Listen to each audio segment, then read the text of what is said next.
So welcome to our pop culture segment. So tingnan natin kung 'di ba familiar si Mr. Andrew E dito sa terms na to. So Linda Walker. Linda Walker. Ano yun?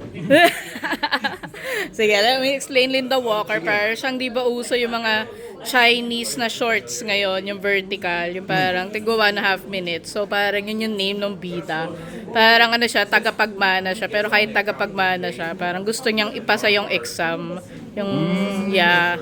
Oo, capital C. So yun, super sikat siya ngayon sa mga, lalo na ata sa mga Gen Wala, Alpha. talagang di ako Yeah, okay lang. Yeah. nakaka-posture on the nowadays Yeah. things, no? Di ba? Kasi minsan di ko naman napapanood yan. Yeah. So, Sige, go ahead. Francis Leo Marcos. Ano, Hindi ka rin familiar sa kanya. Nahuli siya kanina. wala akong alam sa mga ganyan kasi. Siya yung nagko-content ng mga pera. Tapos parang kinasuhan na ito siya ng unjust vexation and libel. Oh, okay. So hinuli siya kanina. Hinarap siya sa krame. Okay. Wow. Ayan. Okay. Ito last. Toro family. Ano naman yan? Para silang ano ng Pilipinas.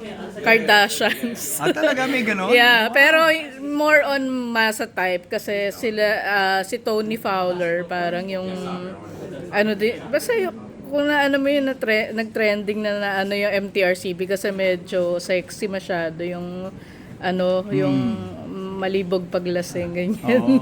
Mahina pala Yung ako may sa mga ganong ganyan kanta, eh, no? MPL, Mahina. yeah. So siya yon si Tony Fowler, meron silang like family, hindi naman literal na magkaka-blood relation sila na, ayun, they are a family of influencers in a house, so Toro family.